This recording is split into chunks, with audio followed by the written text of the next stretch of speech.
आप देख रहे हैं प्राइम टीवी। मैं हूं आपके साथ प्रज्ञा तिवारी। वक्त हो चला है अहम बात का। दिल्ली कार ब्लास्ट केस में जो है जांच जारी के बाद एक लाल किले पर हुए भीषण ब्लास्ट के पीछे साजिश से जुड़े कई तार कनेक्ट हो रहे हैं। फरीदाबाद मॉड्यूल और व्हाइट कॉलर टेरर के साथ ही दिल्ली ब्लास्ट ने आतंक के एक नए मॉडल से पर्दा उठाया। लेडी टेरर का फेस डॉक्टर शाहीन शाहिद के कबूलनामे ने इस बात पर मुहर लगा दी है कि ऑपरेशन सिंदूर से बौखलाए जैश आतंकियों ने नकाब की आड़ में अपने नापाक मंसूबों को अंजाम देने के लिए महिला विंग जमात उल मोमिनात तैयार किया है। जैश का लेडी टेरर, नकाब में एक खौफनाक साजिश, सादिया से लेकर शाहीन तक, और कितनी आतंकी कमांडर।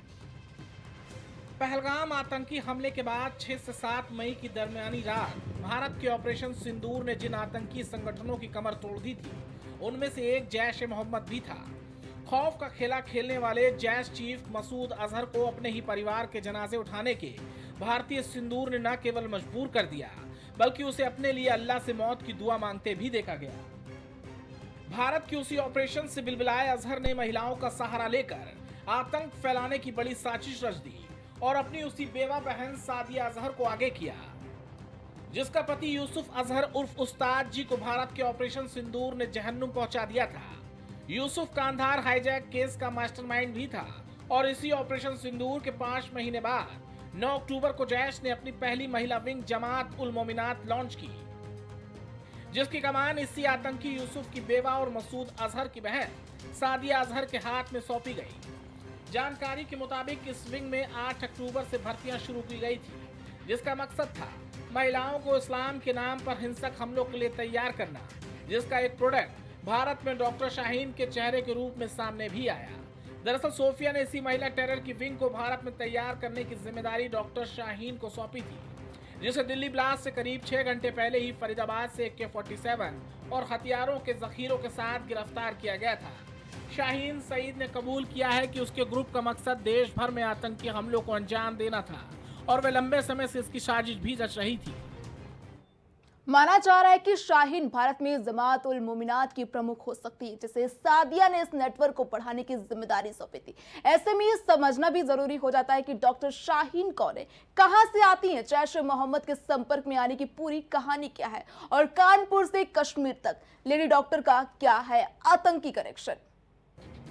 शाहीन की टेरर कुंडली पर अगर आप नजर डालेंगे तो जन्म स्थान कैसरबाग लखनऊ, पिता शाहिद अहमद अंसारी, प्रारंभिक शिक्षा सरकारी गर्ल्स स्कूल लालबाग, 10वीं 12वीं बोर्ड परीक्षा में स्कूल में टॉपर, 1996 में CPMT परीक्षा क्रैक की, तत्कालीन इलाहाबाद के मेडिकल कॉलेज से MBBS, शाहीन ने फार्माकोलॉजी में MD भी किया, 2006-7 में UPSC परीक्षा भी क्रैक की, कानपुर के GSVM मेडिकल कॉलेज में असिस्टेंट प्रोफेसर के पद पर तैनात भी रही। 2009 में कन्नौज मेडिकल कॉलेज ट्रांसफर हो गया। 6 महीने बाद साल 2010 में कानपुर वापस आई। 2013 में अचानक गायब हो गई थी शाहीन और फिर 2021 में सरकार ने उसकी सर्विसेज टर्मिनेट कर दी थी। दहशत की डॉक्टर शाहीन के बारे में एक के बाद एक कई सनसनीखेज खुलासे हो रहे हैं। बचपन से ही पढ़ने में होशियार शाहीन के इंटेलिजेंट माइंड कब जिहादी हुआ, पढ़ाई की ललक में और आसमान को छूने की महत्वाकांक्षा रखने वाली शाहीन ने आतंक की दुनिया में कब कदम रखा, इस सवाल का जवाब हर कोई खोज रहा है। जानकारी के मुताबिक शाहीन बचपन से ही पढ़ाई में अव्वल थी। घर वालों की माने तो शाहीन अपनी क्लास की टॉपर थी। सरकारी स्कूलों से शुरू हुई पढ़ाई ने डॉक्टर शाहीन को एक सफल MBBS डॉक्टर और प्रोफेसर बना दिया था। इतना ही नहीं, शाहीन ने मेडिसिन की फील्ड में भी कई साल काम किया। शाहीन नवाबों की नगरी लखनऊ के कैसरबाग में एक साधारण परिवार में जन्मी। पिता शाहिद अहमद अंसारी उत्तर प्रदेश हेल्थ डिपार्टमेंट के रिटायर्ड कर्मचारी थे। बचपन से ही शाहीन डॉक्टर बनने का सपना देखती थी। शाहीन की शुरुआती पढ़ाई लखनऊ के लालबाग के सरकारी गर्ल्स स्कूल में हुई थी, जहां 10वीं और 12वीं की परीक्षा में शाहीन ने टॉप भी किया। इसके बाद शाहीन ने साल 1996 में CPMT परीक्षा पास की और तत्कालीन इलाहाबाद के मोतीलाल नेहरू राजकीय मेडिकल कॉलेज में दाखिला लिया। लगभग 5.5 साल बाद डॉक्टरी की पढ़ाई पूरी करने के बाद शाहीन ने इसी कॉलेज से MD भी किया। शाहीन की पढ़ाई की ओर रुझान इतना ज्यादा था कि साल 2006-7 में उसने UPPSC परीक्षा भी क्रैक की और कानपुर के गणेश शंकर विद्यार्थी मेमोरियल में बतौर असिस्टेंट प्रोफेसर सेवा दी। साल 2009 में डॉक्टर शाहीन का ट्रांसफर कानपुर से कन्नौज हुआ, जहां 6 महीने के बाद शाहीन वापस कानपुर आ गई। कॉलेज के स्टाफ की माने तो शाहीन बेहद अच्छी प्रवक्ता थी और स्टूडेंट्स खासा प्रभावित रहते थे। लेकिन साल 2013 में शाहीन अचानक गायब हो गई। किसी को नहीं मालूम कि इसके पीछे वजह क्या थी और शाहीन कहां चली गई थी, क्योंकि शाहीन ने ना किसी को उसके बारे में कोई जानकारी दी, ना कोई एप्लीकेशन। लिहाजा साल 2021 में सरकार ने शाहीन की सर्विसेज टर्मिनेट कर दी। शाहीन की टेरर कुंडली पर अगर आप नजर, शाहीन की पूरी स्टोरी सुनकर आप हैरान हो गए होंगे। पढ़ाई की तरफ ललक और मेडिसिन में रिसर्च, बचपन से ही डॉक्टर बनने की चाहत रखने वाली शाहीन आकर आतंक से कैसे जुड़ गई। डॉक्टर जिसे जान बचाने वाला भगवान माना जाता है, वो जान लेने की साजिश रचने में कैसे इस्तेमाल हो गया। शाहीन तलाकशुदा थी। साल 2015 में डाइवोर्स के बाद से ही वो लखनऊ रहने लगी।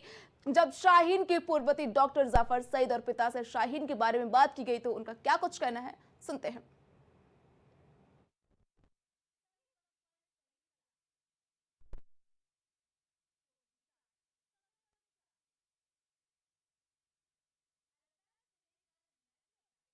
साल 2013 में शाहीन का अचानक गायब होना, साल 2015 में तलाक और अब फरीदाबाद मॉड्यूल से उसका कनेक्शन, जिसके सेंटर में वो अल्फला यूनिवर्सिटी, जहां डॉक्टर शाहीन और विस्फोटक सामग्री के साथ गिरफ्तार उसका बॉयफ्रेंड शकील कार्यरत है। जहां एजेंसियां अब हर एक पहलू पर जांच कर रही है। देश में जैश ने तैयार की है कितनी शाहीन और डॉक्टर शाहीन ने अब तक जैश के महिला विंग वाले नेटवर्क में कितने कनेक्शन जोड़े हैं। ऐसे में सवाल कई हैं जिनके जवाब मिलना अभी भी बाकी है।